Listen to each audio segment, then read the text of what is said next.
kita memperingati 20 tahun momen bersejarah itu. Tapi pertanyaannya, setelah 2 dekade memegang sertifikat dunia, apakah keris semakin hidup di hati kita atau justru makin asing dan hanya jadi pajangan museum? Merayakan 20 tahun pengakuan UNESCO bukan berarti kita harus jadi pembuat keris. Kita bisa berkontribusi dengan cara diantaranya sebagai berikut.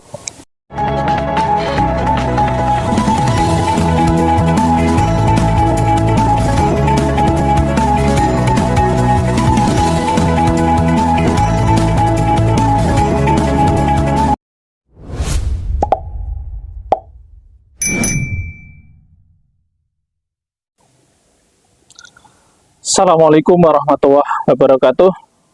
Salam sejahtera bagi kita semua. Salam budaya. Rahayu, rahayu, rahayu Sagung Dumadi. Jumpa lagi dengan saya di channel Sanggar Puspajati, Ngotak dan Nyeni.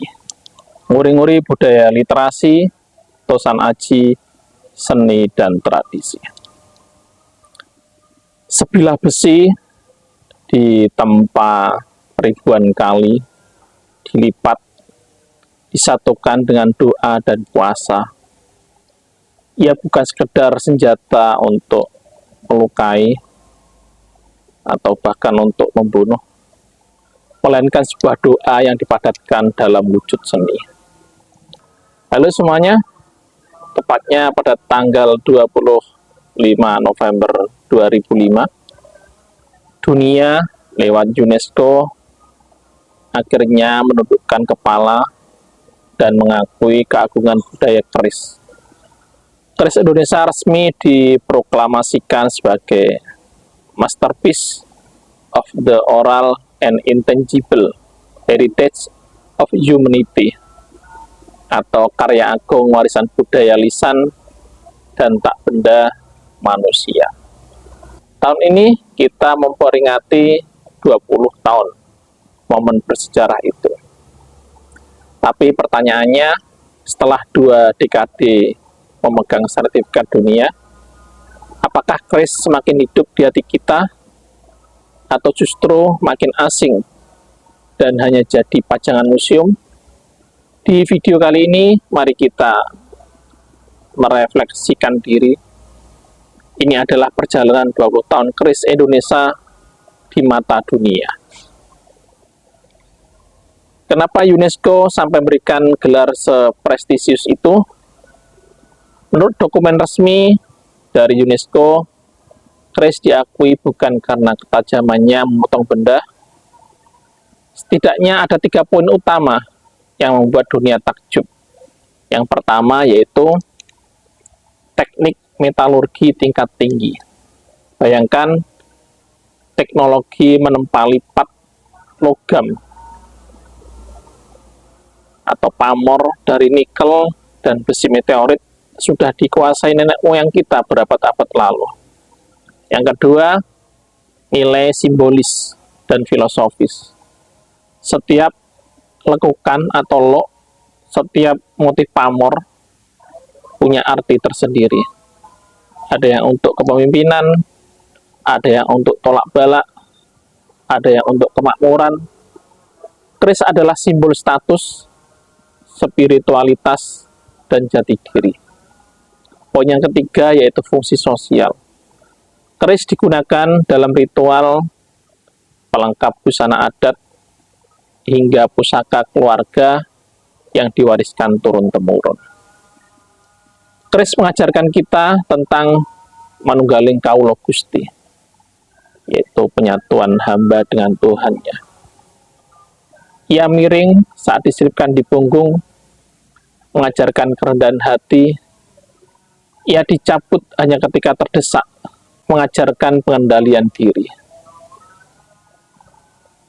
Namun, di balik kebanggaan 20 tahun ini, ada lampu kuning yang menyala. UNESCO mengakui keris sebagai warisan budaya tak benda. Kata kuncinya tak benda, artinya yang diakui bukan cuma besinya, tapi ilmunya, keterampilannya, dan nilainya. Masalah terbesar kita saat ini adalah regenerasi empu. Hari ini, berapa banyak anak muda yang bercita-cita menjadi empu keris? Sangatlah sedikit. Pembuat keris tradisional atau empu semakin menua. Jika ilmunya tidak diturunkan, maka pengakuan UNESCO hanyalah selembar kertas kosong di masa depan. Seringkali kita melihat keris hanya sebagai benda klinik, mistis, atau sekadar barang antik mahal.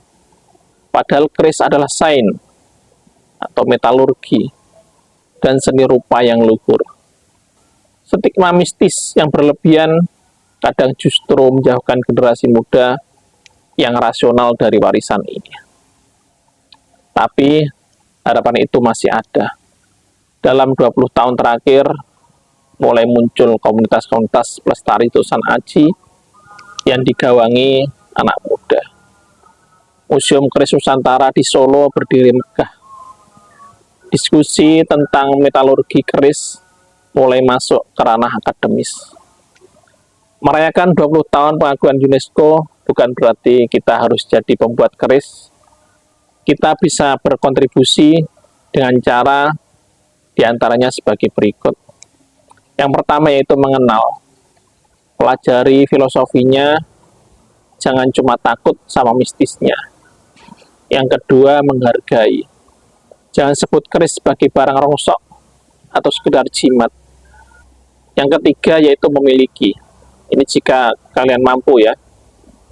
Mengoleksi keris garapan muda atau kemerdekaan berarti menghidupi ekonomi para pengrajin keris masa kini. 20 tahun adalah waktu yang singkat bagi sejarah, tapi waktu yang krusial bagi pelestarian. UNESCO sudah mengakui kita, sekarang tugas kita adalah membuktikan bahwa kita layak diakui. Jangan sampai keris bernasib seperti dodobet ya, atau burung dodo ya, punah dan hanya bisa dilihat gambarnya. Keris adalah identitas Indonesia, mari kita jaga, bukan hanya di museum, tapi di dalam kesadaran kita. Saya, Ki Soleh Puspajati, terima kasih sudah menonton. Jika kalian punya cerita tentang keris pusaka di rumah, atau pendapat tentang topik ini, tulis di kolom komentar ya. Jangan lupa dibantu like, subscribe, dan nyalakan lonceng notifikasinya. Sampai jumpa di penjelajahan budaya berikutnya. Saya akhiri, kurang lebihnya mohon maaf. Assalamualaikum warahmatullahi wabarakatuh. Rahayu, rahayu, rahayu, sakung dumati.